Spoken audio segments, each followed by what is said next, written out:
Hello friends, आज के इस वीडियो में हम लोग सीखेंगे कि साधारण ब्याज के सवालों को कैसे बनाते हैं। देखिए, इस वीडियो में हम लोग बिल्कुल बेसिक लेवल से सीखेंगे।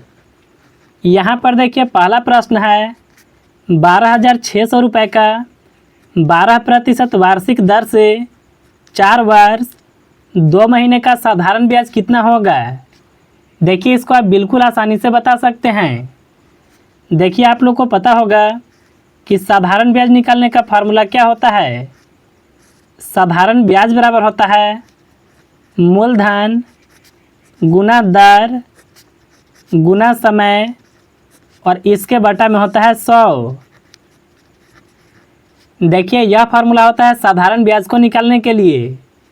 लेकिन देखिए, यहाँ पर एक बात आपको समझना होगा, समय जब भी लिखा जाएगा तो वह देखिए वर्ष में लिखना होता है। लेकिन यहाँ पर देखिए 4 वर्ष 2 महीना है ना, तो सबसे पहले देखिए 2 महीना को वर्ष में बदलना होगा। तो इसको कैसे बदलेंगे? सबसे पहले 2 महीना को लिखेंगे। महीना को वर्ष में बदलने के लिए 12 से भाग लगाना होता है, क्योंकि देखिए एक वर्ष में 12 महीना होता है। 2 से 2 कटेगा एक बार में, 2 से 12 कटेगा 6 बार में। यानी देखिए 2 महीना का मतलब होता है 1/6 वर्ष। पहले से देखिए 4 वर्ष था ना, तो यहाँ पर देखिए हम लोग इस तरह से लिख सकते हैं 4.1/6 वर्ष। यह देखिए मिश्रित भिन्न में है, तो इसको देखिए आपको साधारण भिन्न में लिखना होगा। 6 से गुना 4 में करें, यह होगा 24 और 1 को जोड़ने पर होगा 25 और इसके बटा में देखिए 6 है। यानी समय कितना वर्ष हो गया? तो यह हो गया 25/6 वर्ष। अब चलिए हम लोग यह सवाल को बनाएंगे। मूलधन कितना दिया हुआ है? वह देखिए 12,600 रुपये। इसके बाद देखिए सवाल में दर कितना है? वह है 12%। और देखिए समय यहाँ पर निकल कर के आया है जो कि 25/6 है। यह वर्ष में है। देखिए फार्मूला के बटा में 100 है, तो यहाँ पर बटा में 100 को लिखेंगे। यह 2 जीरो से यह 2 जीरो कट जाएगा। 6 से 12 को काटे, यह 2 बार में कटेगा। 25 से गुना 2 में करें तो यह होगा 50। सबसे पहले 126 को लिखेंगे और यहाँ पर देखिए 50 होगा। अब देखिए 50 से 126 में गुना करेंगे। 5 से गुना 6 में करें, यह होगा 30 का 0, 3 होगा हासिल। 5 से गुना 2 में करें, यह होगा 10, 3 हासिल था तो यह होगा 13। इस बार देखिए 1 हासिल होगा। 5 से गुना 1 में करें, यह होगा 5, 1 हासिल था तो यह होगा 6। इसके अंत में 1 जीरो है ना, तो इसके अंत में 1 जीरो को लगाएंगे। यानी साधारण ब्याज कितना होगा? तो वह देखिए 6300 रुपये होगा। तो देखिए इस तरह से आपको ऐसे सवालों को बनाना है। अब चलिए हम लोग सीखेंगे कि अगर इस तरह का सवाल हो गया, राम ने मोहन से 12% वार्षिक ब्याज की दर से 2.5 वर्षों के लिए 5,000 रुपये उधार लिया, इसका ब्याज कितना होगा? देखिए इसको भी हम लोग साधारण ब्याज के फार्मूला से ही निकालेंगे। समय कितना है? 2.5 वर्ष है ना, इसको सबसे पहले साधारण वर्ष में लिखेंगे। 2 से गुना 2 में करें, यह होगा 4 और 1 को जोड़ने पर होगा 5 और इसके बटा में देखिए 2 है। यानी समय कितना वर्ष हो गया? तो यह हो गया 5/2 वर्ष। देखिए आपको सबसे पहले मूलधन लिखना होता है जो कि 5,000 है। इसके बाद गुना में लिखना है दर, यहाँ पर 12% है। समय कितना है? तो 5/2 वर्ष और इसके बटा में लिखना होता है 100। यह 2 जीरो से यह 2 जीरो कट जाएगा। 2 से 12 को काटे, यह कटेगा 6 बार में। देखिए 5 से गुना 6 में करें, यह होगा 30। यहाँ पर देखिए 50 है, इसमें हम लोग 30 से गुना करेंगे। 5 से गुना 3 में करें, यह होगा 15। देखिए यहाँ पर 2 जीरो है, तो इसके अंत में 2 जीरो को लगाएंगे, यानी ब्याज कितना होगा, तो 1500 रुपये होगा।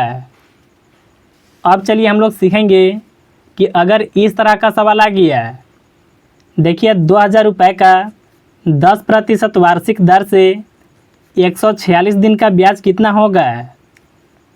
यहाँ पर देखिए समय दिन में है, इसको आपको सबसे पहले वर्ष में बदलना होगा। देखिए एक बात आप सबसे पहले समझ लीजिए, जब भी देखिए दिन में समय दिया हुआ होता है तो देखिए अधिकतर बार 73 का मल्टीप्लाई होता है। या तो देखिए आपको 73 दिन दिया जाएगा, या तो 146, या तो यहाँ पर होगा 219, या तो फिर 292, या फिर 365। यानी देखिए 73 का मल्टीपल होता है। देखिए जब भी इस तरह से आएगा तो आपको देखिए दिन को वर्ष में बदलना होता है।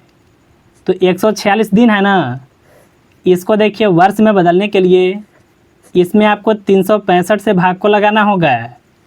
देखिए यह दोनों संख्या जो है 73 से कटेगा, 73 से यह संख्या कटेगा 2 बार में, और यह संख्या कटेगा 5 बार में। यानी देखिए 146 दिन के बदले आप 2/5 वर्ष लिख सकते हैं। अब चलिए यह सवाल को बनाने के लिए सीखेंगे। सबसे पहले देखिए लिखेंगे मूलधन को, इसके बाद दर, और इसके बाद देखिए समय के जगह पर 2/5 वर्ष को लिखेंगे, और इसके बटा में होता है 100। देखिए यह 2 जीरो से यह 2 जीरो कट जाएगा। अगर देखिए आप 5 से 200 को काटते हैं तो यह देखिए कटेगा 40 बार में। 40 से गुना 2 में करें तो यह होगा 80। यानी देखिए ब्याज कितना रुपए होगा, तो वह 80 रुपये होगा। चलिए हम लोग और सवाल को बनाने के लिए सीख लेते हैं।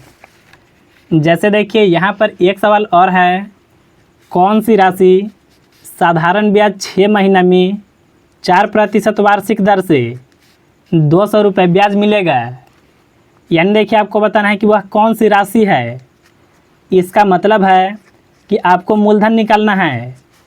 देखिए मूलधन निकालने का फार्मूला होता है, आपको सबसे पहले लिखना है ब्याज गुना 100, इसके बटा में जो भी बच गया, जैसे देखिए समय बच गया और दर बच गया ना, तो इसके बटा में लिखना होता है।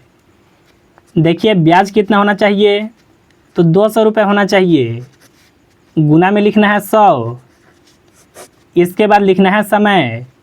यहाँ पर देखिए 6 महीना है ना, समय देखिए हमेशा वर्ष में लिखना होता है।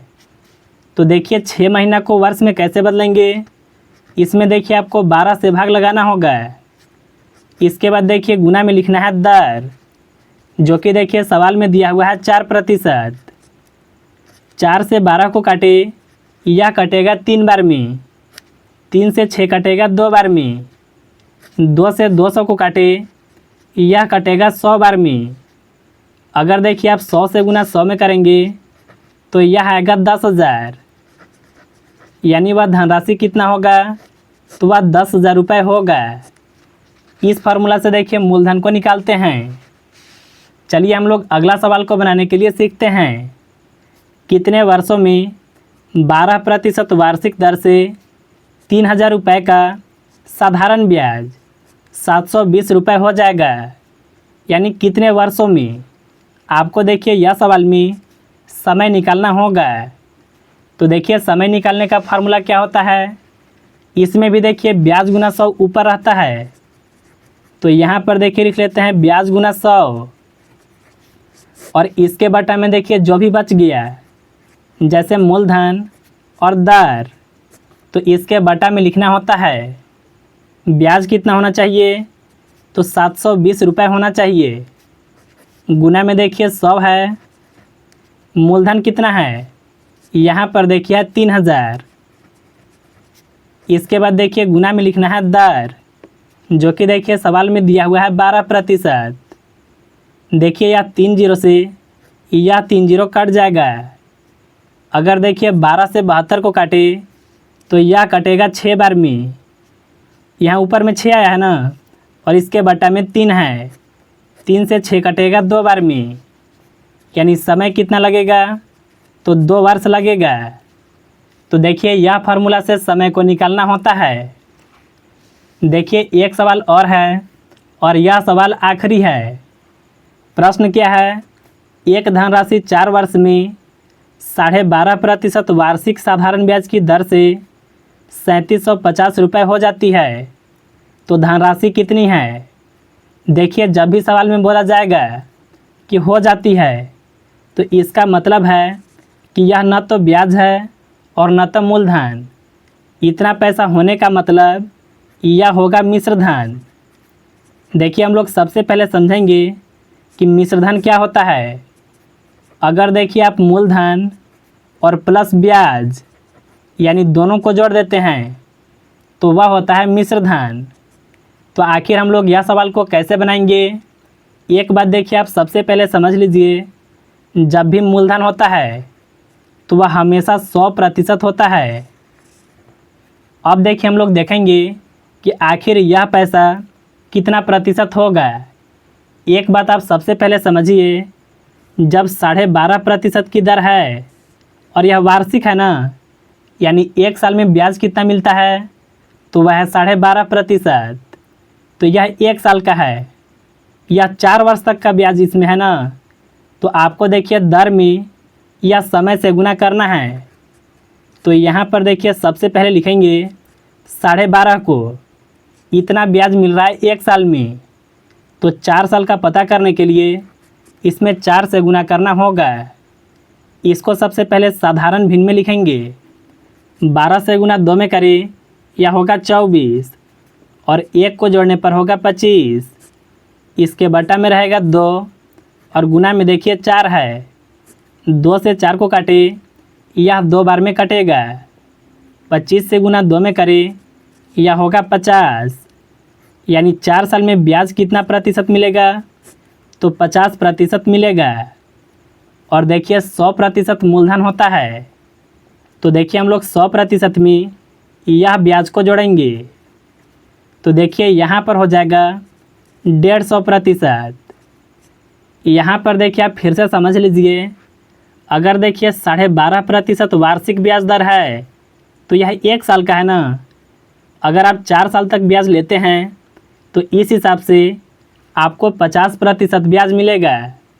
100% मूलधन होता है और 50% ब्याज है, तो टोटल कितना हो जाएगा, यह हो जाएगा 150%।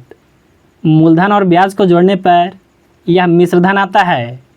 यह देखिए प्रतिशत में आ गया, जो कि अगर रुपए में बात करें तो यह कितना है, यह देखिए 3750।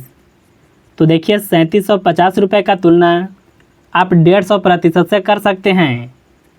अब देखिए यहाँ से 1% के मान को निकालेंगे, तो आपको देखिए 3750 रुपये में या 150 से भाग को लगाना होगा। इसका भाग लगाने पर 1% का मान आएगा ना। देखिए मूलधन आपको बताना था, यानी धनराशि बताना है, और वह देखिए 100% होता है। इसमें देखिए अगर आप 100 से गुना कर देते हैं तो आपको धनराशि पता चल जाएगा। 1 0 से 1 0 कट जाएगा, 5 से 10 कटेगा 2 बार में, 5 से 15 कटेगा 3 बार में। देखिए 3 से 3 कट जाएगा 1 बार में, 3 से 7 में लगेगा 2 बार में भाग, यहाँ से बचेगा 1 और 5 मिलकर के होगा 15। 3 से 15 कटेगा 5 बार में, इसके अंत में 0 है तो यहाँ पर 0 लगेगा। अब देखिए हम लोग 1250 से यह 2 में गुना करेंगे, तो यहाँ पर देखिए लिख लेते हैं 1250 गुना 2। अगर देखिए इसका आप गुना करेंगे तो आपका आएगा 2500 रुपये। यानी देखिए मूलधन कितना होगा, तो वह 2500 रुपये होगा। तो देखिए इस तरह से आप बिल्कुल आसानी से साधारण ब्याज के सवालों को बना सकते हैं। तो मुझे उम्मीद है कि आप बिल्कुल आसानी से समझ गए होंगे।